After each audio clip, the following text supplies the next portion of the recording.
La producción de Otra Mañana se comunica con los nuevos Motorola Moto G35 5G y el Moto G75 5G. Hello, Moto. Luego de drásticos ajustes en los aranceles a los productos mexicanos que ingresan a Estados Unidos, determinado por Donald Trump, ayer en la tarde se anunció una relajación de la tensión entre ambos países. Todo comenzó cuando el sábado el nuevo inquilino de la Casa Blanca firmó un decreto aplicando aranceles del 25% a productos originarios de Canadá y México y de un 10% a los que llegaban de China. La decisión, según el gobierno de Trump, perseguía mejorar la balanza comercial en esos países. Luego del sacudón inicial, en la tarde de ayer, se informó que la medida para con México quedaba suspendida por 30 días, luego de una conversación muy amistosa entre ambos jefes de Estado, según destacó, entre otros, Donald Trump.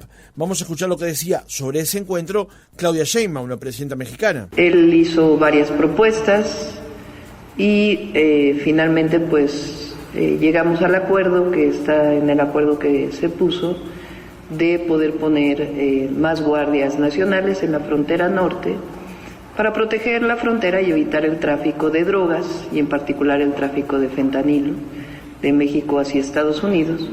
Queríamos que pusiera en pausa las tarifas desde el primer momento, los aranceles. Entonces, en este caso llegamos a ese acuerdo, pero también le expliqué la gravedad de la cantidad de armas de alto poder que entran desde Estados Unidos a México. El acuerdo establece que México reforzará la frontera norte con 10.000 elementos de la Guardia Nacional de forma inmediata para evitar el tráfico de drogas y que Estados Unidos se compromete a trabajar para evitar el tráfico de armas.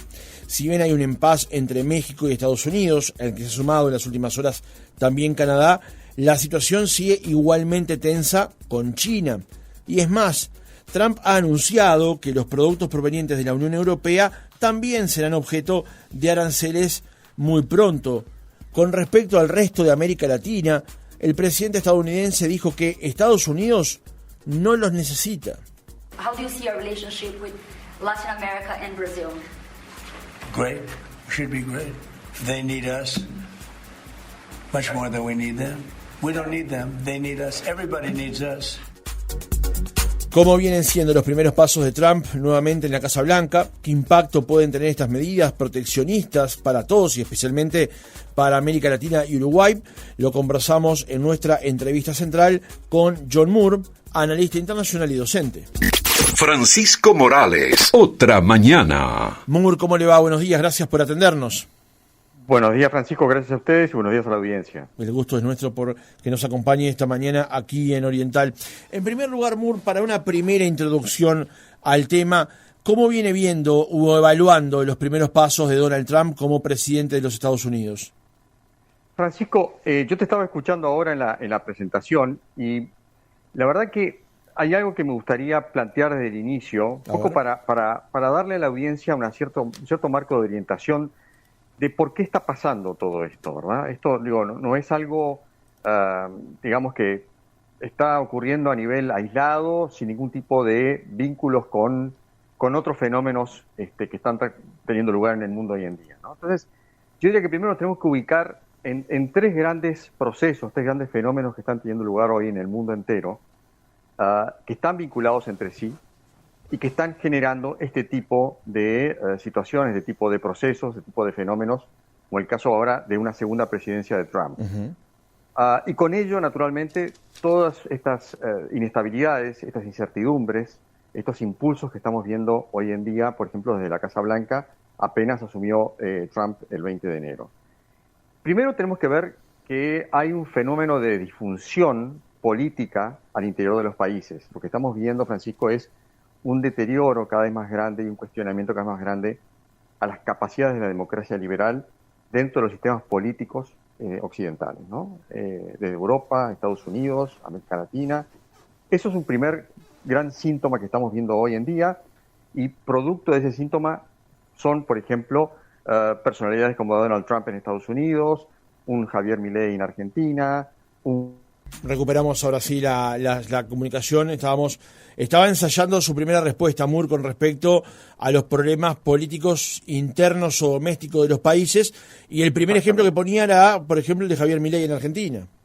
Javier Milei, Víctor Orbán en Hungría, el propio Vladimir Putin, que ha sido un poco el pionero en este tipo de digamos, liderazgos políticos internacionales, Donald Trump, Bukele en El Salvador, etcétera, etcétera, etcétera, que es una combinación de populismos con discursos muy extremistas, muy radicales, antisistema. Y ahí lo que estamos viendo como primer gran fenómeno que está teniendo lugar en el mundo es un deterioro de la democracia liberal occidental. Y ya no hay duda en las discusiones que están teniendo lugar en distintos ámbitos a nivel académico, a nivel de análisis político, a nivel de análisis político internacional, de que sí, efectivamente existe un deterioro de la democracia liberal y que está dando lugar a la manifestación, al surgimiento de nuevos movimientos políticos con discursos extremistas, con discursos radicales, con liderazgos que cumplen perfectamente con ese discurso, en primer lugar. Eso naturalmente tiene efecto en un segundo fenómeno que se ve en la política internacional, en las relaciones entre los países, en donde estamos ingresando en lo que puede llegar a ser una nueva era histórica, en una, digamos, una reestructura del orden internacional, en la recomposición de las relaciones de poder entre las potencias, llamémosle aquí Estados Unidos como aún la potencia líder de Occidente, Rusia, China, y quizás vamos a empezar a observar también el surgimiento de potencias o estados, países líderes a nivel regional también. Y esto va a generar, o ya está generando, una fragmentación de las relaciones económicas internacionales y de las relaciones políticas internacionales.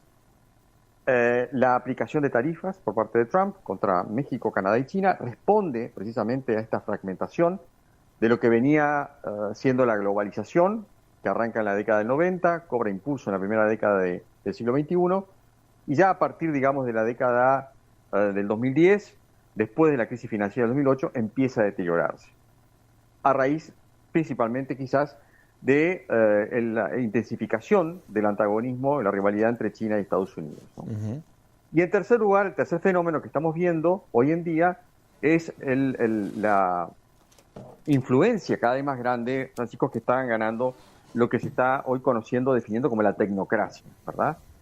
Sin ir más lejos, Elon Musk trabajando codo a codo con Donald Trump en la Casa Blanca, con una responsabilidad de la que conocemos a nivel oficial muy grande, y quizás también con otras funciones que hoy en día, digamos, no la conocemos, que probablemente los resultados los vamos a empezar a ver quizás con el paso del tiempo. Entonces yo diría que esto, como un primer marco introductorio, ayuda a explicar el por qué hoy Donald Trump toma esta decisión de aplicar un incremento de las tarifas muy grande, 25% contra México y contra Canadá, un 10% adicional contra China, y ahí sí, Francisco, después podemos hablar de China en particular. Lo de China, digamos, no es una novedad en el sentido que recordemos que en su primera presidencia Trump ya había, en el 2018, lanzado una primera batería de incrementos tarifarios y declara allí la guerra tarifaria, la guerra económica contra China, ¿verdad? Moore, es interesantísimo lo que acaba de plantear. Me voy a correr un poco de la producción que había establecido para la charla, porque creo que por lo menos su primer comentario meritan dos preguntas más, o dos preguntas adicionales.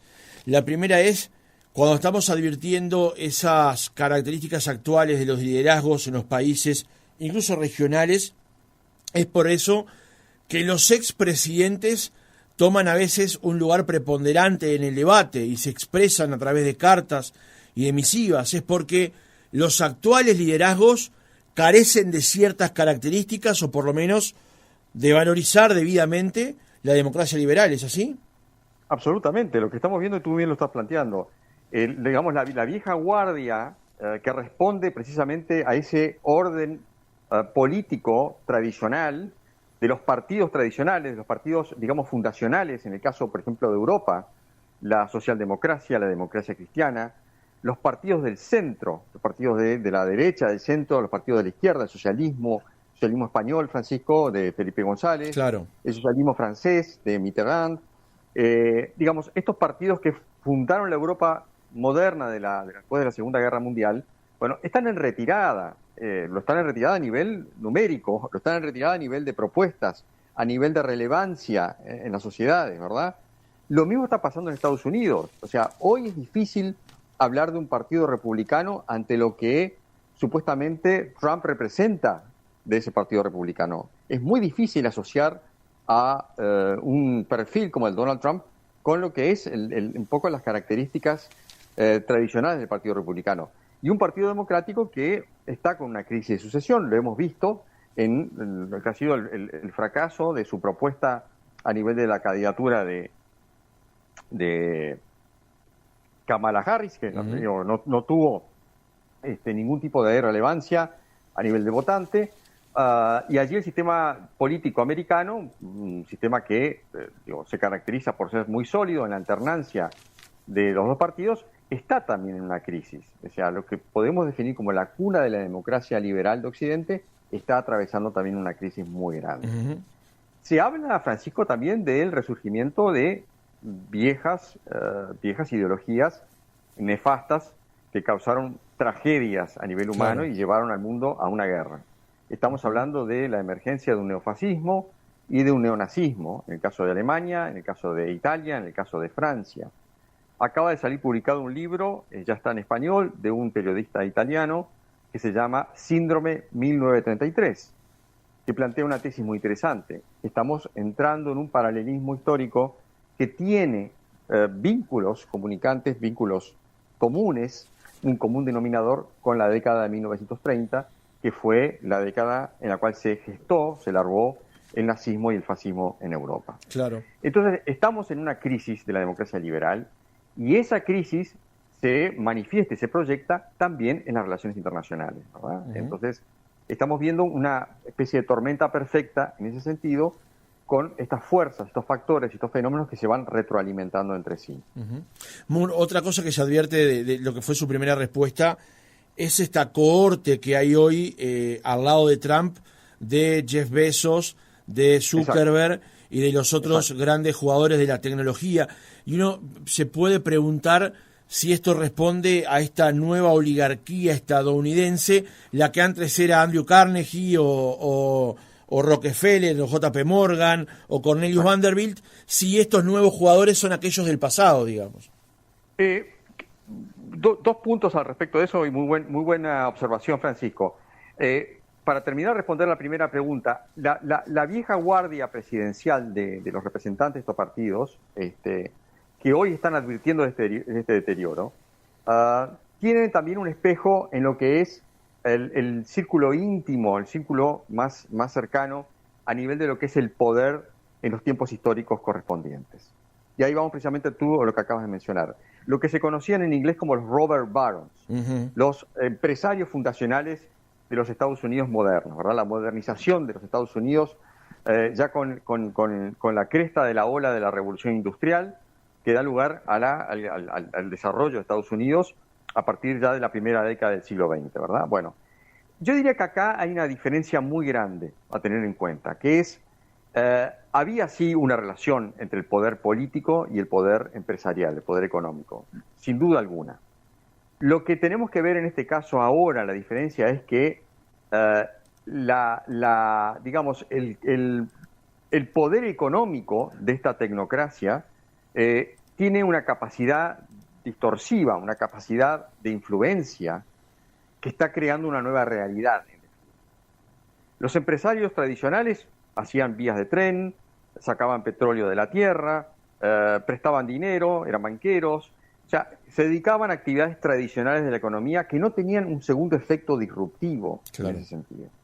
Acá lo que estamos viendo a través de la tecnocracia efectivamente es eso, es un gran poder económico sin duda alguna, el valor de las empresas combinadas, de lo que son las digamos, Meta, Google, la empresa de Elon Musk, es decir, estas grandes empresas, básicamente Amazon, que son representadas por 5 o 6 grandes empresarios, bueno, tienen, además de la concentración económica, una concentración de poder político, de generar influencias a través de X, por ejemplo, a través de Facebook, a través de las redes sociales en general, una enorme capacidad de influencia.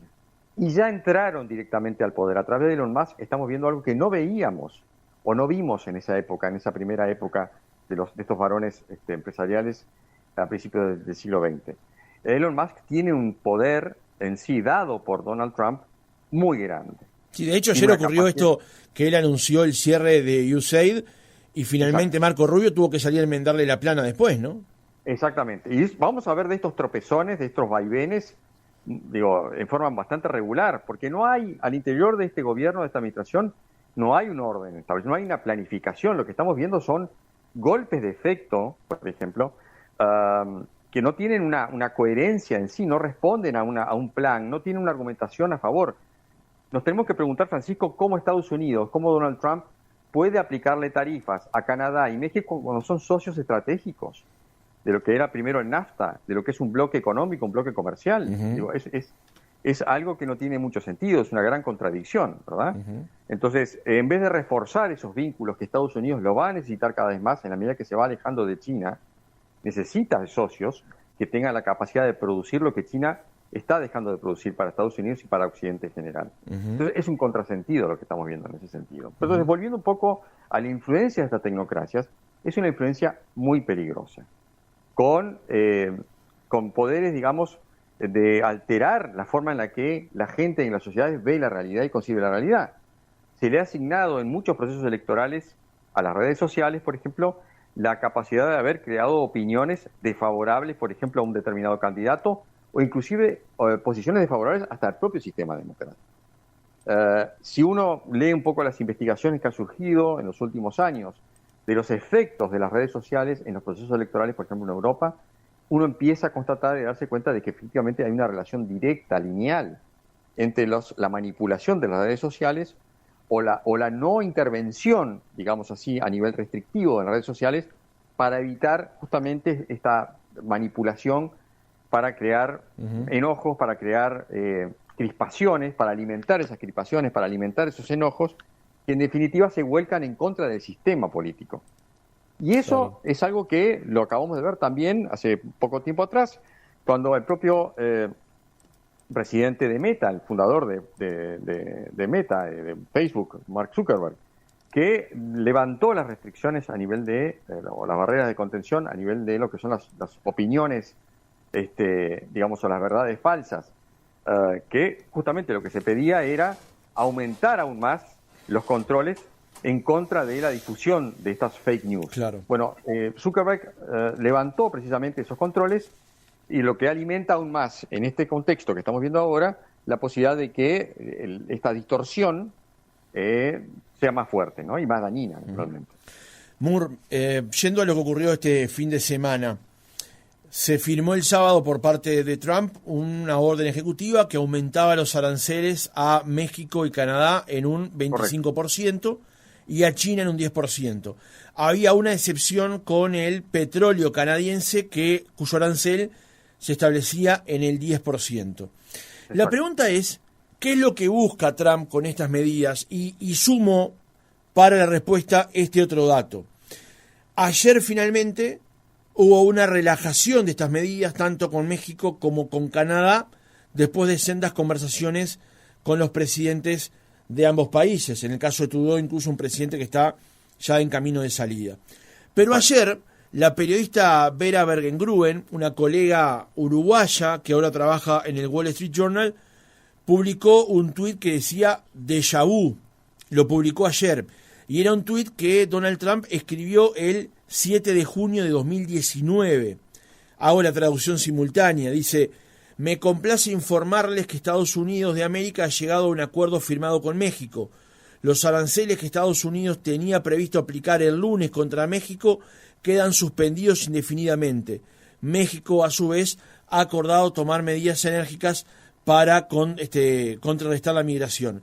Esto que vimos hacer a Trump ayer ya lo había hecho antes y obtuvo el mismo objetivo. Aplicó los aranceles, luego lo frenó, pero de mientras México tuvo que hacer algo. ¿Qué es lo que busca entonces? Yo lo que diría es que, un poco lo que hablábamos recién, no hay una consistencia en lo que es la visión que tiene Trump respecto a las relaciones económicas, las relaciones comerciales que Estados Unidos necesita. Detrás de este concepto del Make America Great Again, hay una gran ambición de darle a Estados Unidos, fue la consigna con la cual él entró a la Casa Blanca en el 2016. Y es exactamente ahora la misma consigna aumentada a la potencia enésima, quizás, justamente de tratar de generar ese modelo de autonomía industrial, de autonomía tecnológica para Estados Unidos. Pero eso, que ojo, vale la aclaración, tiene un fundamento muy válido, que Joe Biden lo mantuvo con otro nombre, con otra consigna, Build Back Better, hacer mejor, manufacturar o producir las cosas mejor. Era una consigna que también se implementó para fundamentar un gran programa de resurgimiento industrial de Estados Unidos, con tecnologías industriales modernas, energías renovables, por ejemplo, biotecnología. O sea, Biden aplicó un plan muy concreto en ese sentido para tratar de recuperar la musculatura industrial de Estados Unidos.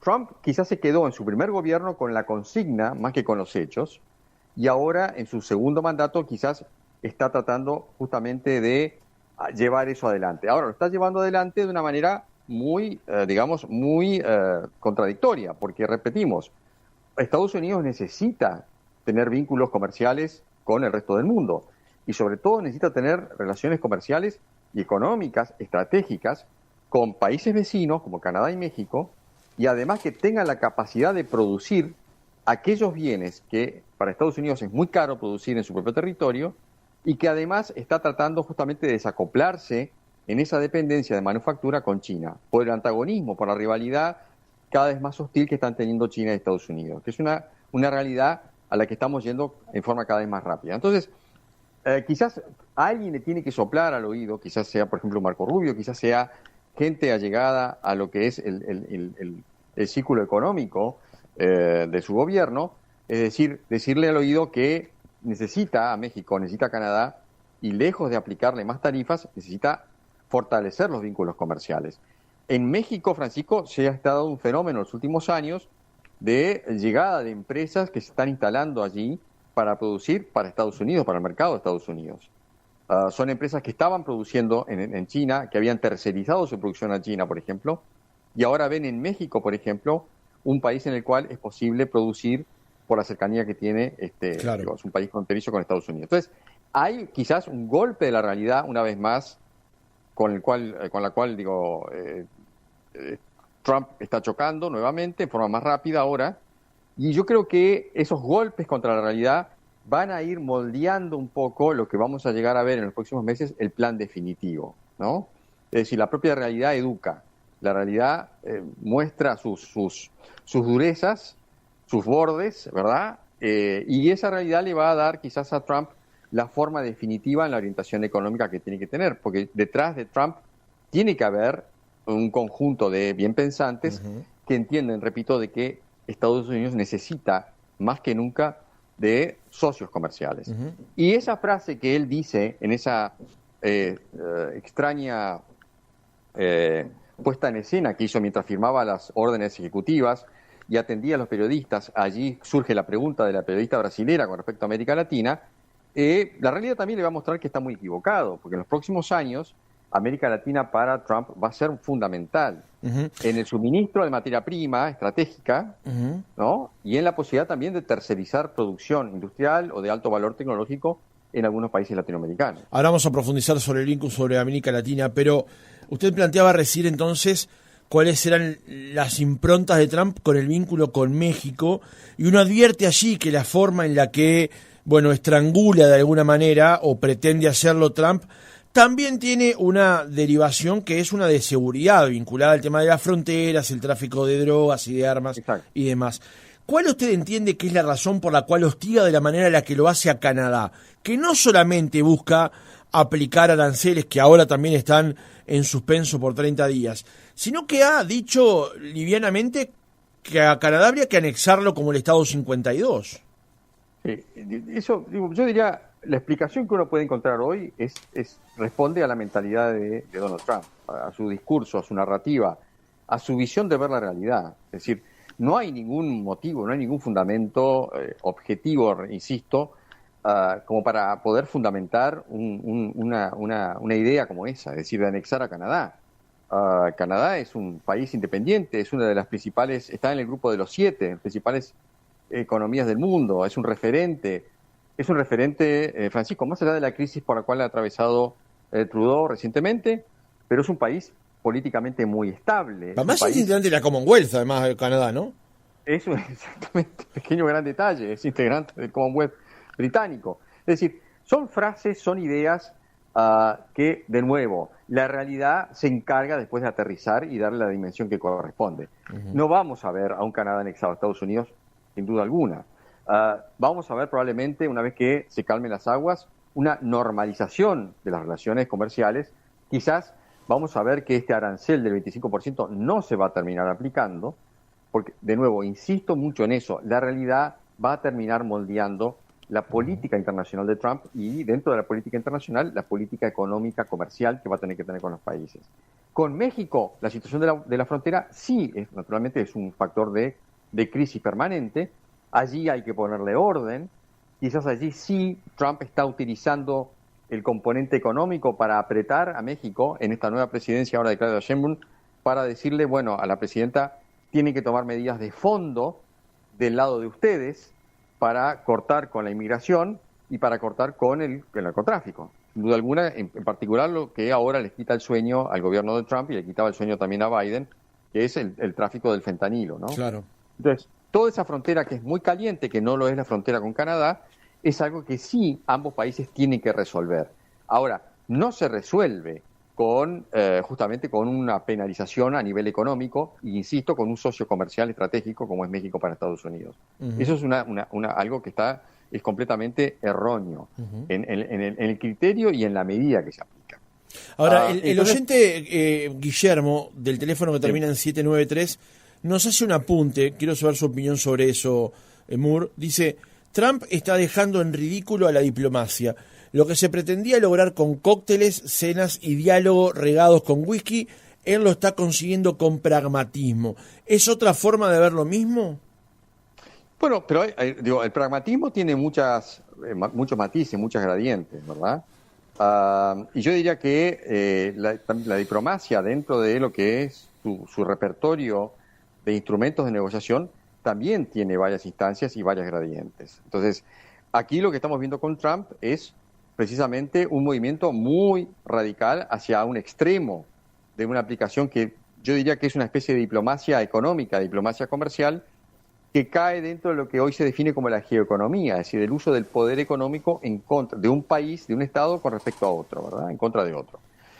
Aquí lo que está aplicando Trump es, probablemente por ponerle un nombre, un pragmatismo, en ese sentido, diplomático, mediante una penalización, pero tenemos que ver si realmente eso queda en un golpe de efecto, nada más, o efectivamente tiene algún tipo de resultado. Tú lo mencionaste recién, hace pocos minutos, con la referencia al tuit de la periodista Vera Berguen-Rubén. De Vera Berguen, exactamente, publicado en el Wall Street Journal. Está citando algo que ya ocurrió. Es decir, esto no es nuevo.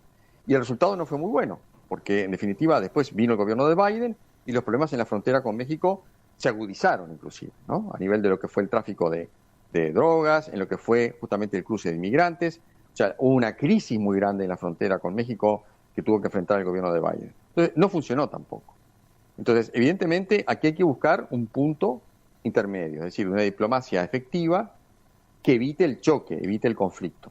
Uh-huh. No podemos vivir en un mundo plagado de amenazas, es decir, por ejemplo, de anexar a Canadá, de confiscar a Groenlandia, de recuperar el canal de Panamá por la fuerza. Digo, pensemos en un mundo así y sería un mundo verdaderamente volátil y muy difícil de controlar o de habitar.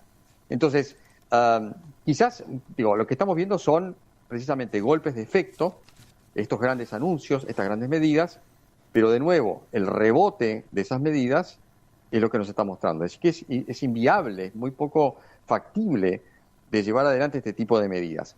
Con China, ojo, yo diría que sí habría que hacer allí un análisis distinto aparte, ¿no? Bueno, y le sumo para ese análisis distinto sobre China este otro punto que también es de las últimas horas.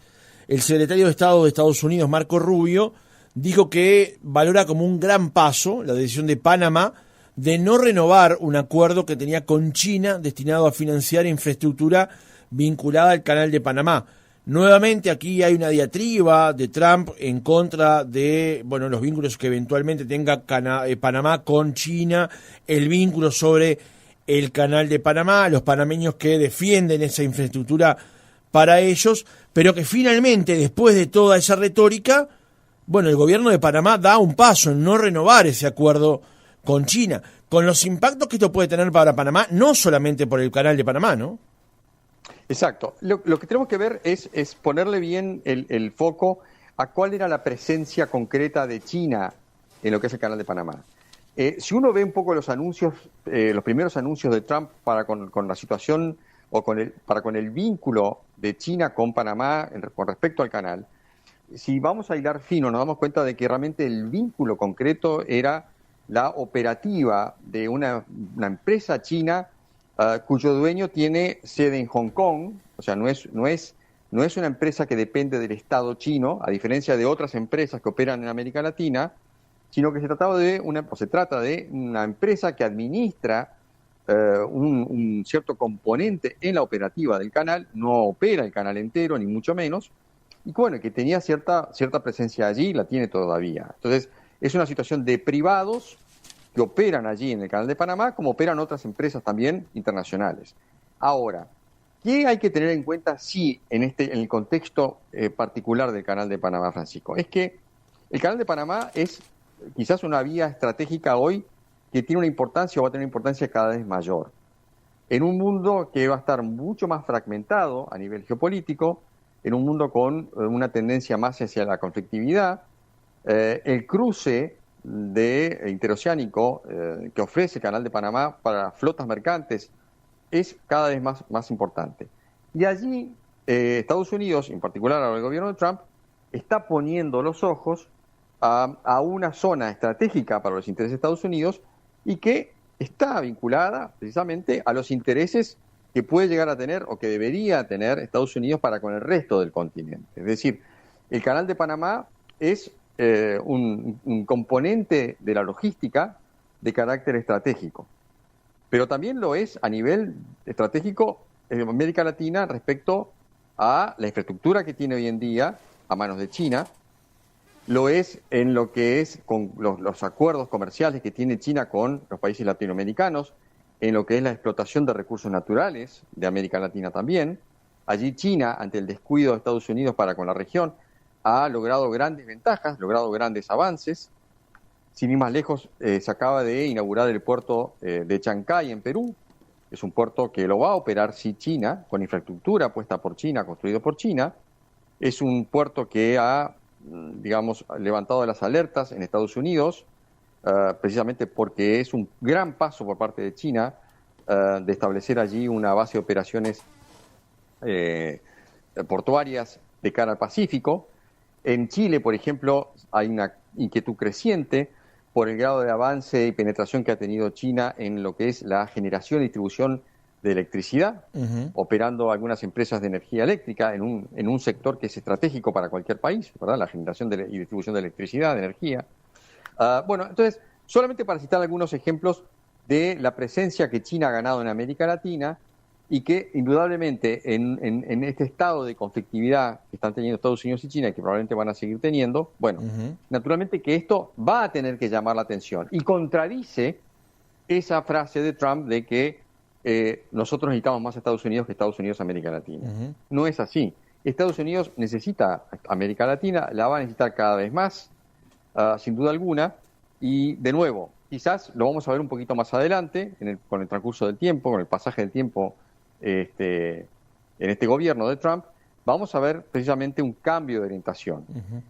Otro gran detalle que tenemos que tener en cuenta es el origen de Marco Rubio. Marco Rubio tiene origen hispano, origen latino, es descendiente de familia cubana. O sea, el propio Marco Rubio, en la medida que Trump le dé la autonomía que Marco Rubio necesita como secretario de Estado para poder actuar, Marco Rubio necesariamente va a tener que enfocarse en América Latina y va a tener que darle a Trump argumentos para una política de acercamiento con América Latina, sobre todo con lo que es Brasil como líder hemisférico, naturalmente, lo que es la Argentina de Milei. Recordemos, Francisco, que Milei ya ha anunciado en forma reiterada su interés de firmar un acuerdo de libre comercio, un tratado de libre comercio con Estados Unidos, aún así generando una crisis al interior del Mercosur. Milei estaría dispuesto precisamente a una ruptura del Mercosur a favor o en beneficio de un tratado, un TLC con Estados Unidos. O sea, estas cosas vamos a empezar a verlas con una dinámica más intensa, diría yo, y de nuevo, la realidad le va a mostrar a Trump que esta región, la nuestra, junto a lo que es la situación del Canal de Panamá, bueno, que además hay otros sectores, hay otros ámbitos de la actividad económica regional que sí van a ser de interés de Estados Unidos. Moore, para ir cerrando, dos preguntas que entiendo relevantes por nuestra posición, digamos. Usted lo mencionaba recién con el tema Argentina. Trump y Milei hablan en un lenguaje que ambos entienden, pero hay una diferencia sustancial. Mientras Milei se presenta como un liberal libertario, y es lo que entiende que la presencia del Estado debe ser la menor posible y que se puede negociar en todas las direcciones, Trump tiene una visión en cierto aspecto liberal en la economía hacia adentro, pero cierto grado de proteccionismo hacia afuera. ¿Es factible realmente, más allá de intenciones, que Estados Unidos y Argentina puedan lograr firmar un tratado de libre comercio cuando en realidad las intenciones que tienen son diferentes? Es una muy buena pregunta, Francisco, y yo creo que eso es una pregunta que el propio Caputo, por ejemplo, en el gobierno de Milei, se debe estar haciendo en la medida que Caputo es liberal coherente, o sea, es un liberal íntegro, liberal en lo político y liberal en lo económico, ¿verdad? Y quizás el propio Caputo ve en ese proteccionismo que quiere aplicar Trump, que está tratando de aplicar Trump, una barrera o una gran, digamos, una gran contradicción con lo que tiene supuestamente como sintonía, como afinidad Milei y Trump en lo que es el carácter libertario, por decirlo así, o más que el carácter libertario, el carácter de ir en contra de ciertas políticas, ¿verdad?, liberales, que son parte del discurso de la agenda de Trump y también las de Milei, que lo vimos en el discurso reciente que dio Milei en Davos, ¿no? Pero eso no es un ámbito económico, eso es un ámbito político, digámoslo así, por poner un nombre cultural, también si se quiere, pero en lo económico, como tú bien decís, ahí hay una gran barrera, hay un gran obstáculo a remover, es decir, ¿cómo establecer un TLC entre un país que va camino a una política cada vez más proteccionista y sobre todo ya digamos, del discurso oficial o del primer anuncio oficial, América Latina no es un área de interés para el gobierno? Bueno, y para un presidente como Milei, que es libertario en lo económico, que es coherente, ojo, en ese sentido, en su discurso, bueno, ¿cómo poder llevar adelante eso? Independientemente, Francisco, del conflicto que eso puede generar con Brasil al interior del Mercosur.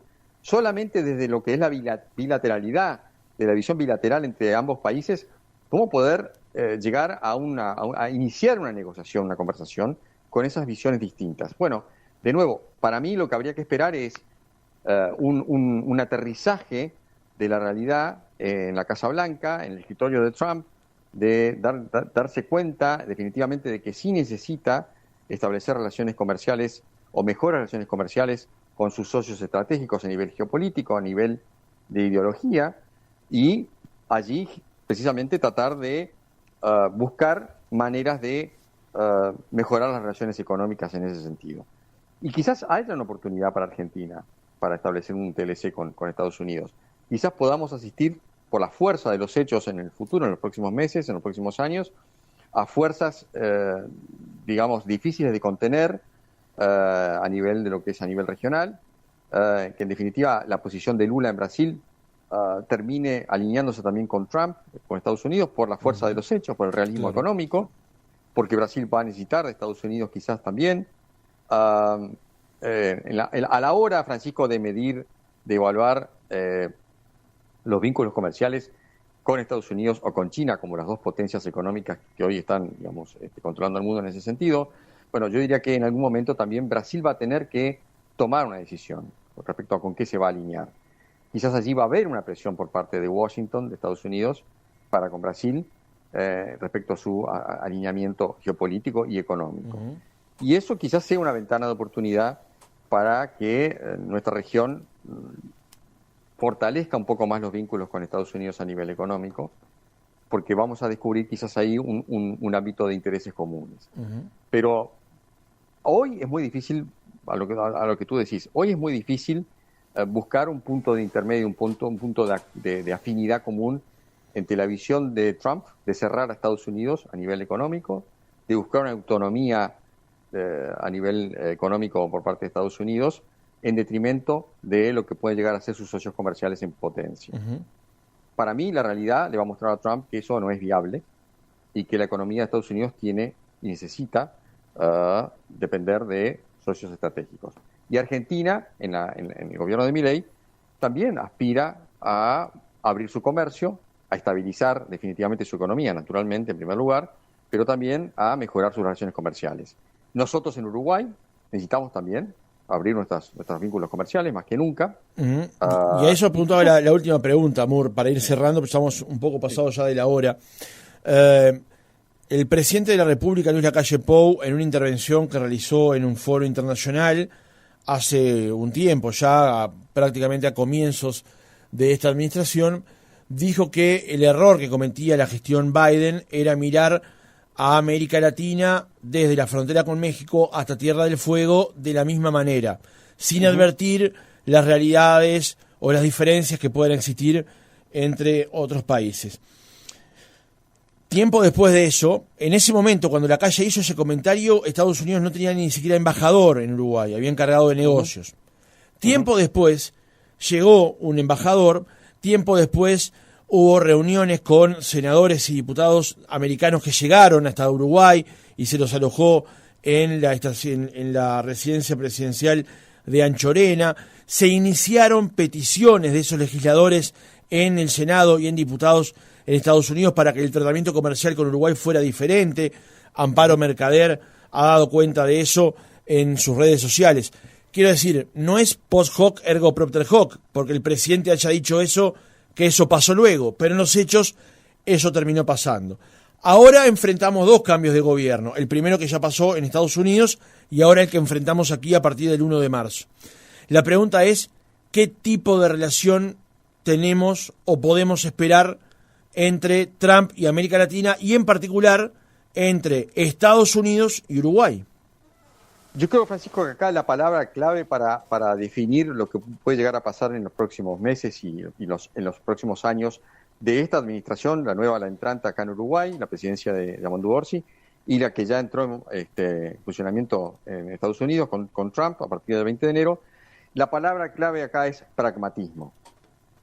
Y el pragmatismo en el contexto de un mundo que se fragmenta a nivel comercial, que se va a reestructurar en forma bastante desordenada, por un lado, en las relaciones comerciales, en las relaciones de dependencia o interdependencia económica, y ese pragmatismo va a ir probablemente llevando a Estados Unidos y América Latina a una asunción de la realidad, al hecho de que en esta fragmentación, en esta desglobalización, como también se lo conoce, bueno, tiene que haber algún tipo de pragmatismo, algún tipo de enfoque práctico, concreto, en cuanto a la recomposición de las relaciones comerciales en Occidente, en primer lugar las grandes potencias de Occidente, y de los socios estratégicos a nivel regional. ¿Por qué? Por citar un ejemplo, nosotros somos grandes proveedores de alimentos, o sea, carne, granos, soja, etcétera, de recursos naturales, naturalmente. Argentina lo es también, Brasil lo es también, y tenemos justamente esa fortaleza como recursos naturales que van a ser muy importantes para una economía como la de Estados Unidos en esa desglobalización. América Latina es un gran proveedor de minerales estratégicos. Hace 24 horas atrás, China aplicó una medida en contra de Estados Unidos como represalia, restringiendo las exportaciones de minerales estratégicos que son utilizados hoy en lo que es industrias de alta tecnología, por ejemplo. América Latina tiene recursos de esas características en muchos países, El litio, Francisco, es un recurso cada vez más estratégico, pensando un poco en lo que es la industria de los autos eléctricos.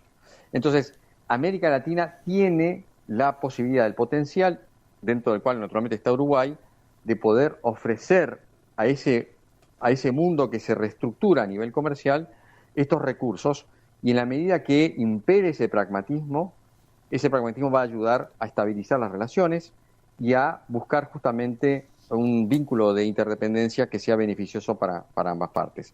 Yo creo que allí hay motivos para ser optimista, hay oportunidades a tratar de explotar probablemente, en la medida que Trump haga también presiones a nivel regional para tratar de, así como lo está haciendo con Panamá, quizás Panamá va a ser la carta de presentación de esta política regional, de hacer presiones para que los países de Latinoamérica vayan alejándose un poco de la dependencia económica con China, y eso indudablemente le va a exigir a Estados Unidos una compensación en ese sentido. Es decir, bueno, si yo tengo que dejar de depender de China, ¿qué me va a ofrecer Estados Unidos a mí como región? ¿Qué me puede llegar a ofrecer Estados Unidos a mí como país, en el caso de Uruguay? Justamente para yo poder recomponer los vínculos comerciales que voy a llegar a perder o a disminuir con China en beneficio de tener mejores relaciones comerciales con Estados Unidos. John James Moore, analista internacional, docente, gracias por haber estado otra mañana con nosotros y por ayudarnos a decodificar este escenario actual y a botear de alguna manera el que puede venir. Muchas gracias. Gracias a ustedes, Francisco. Un gusto.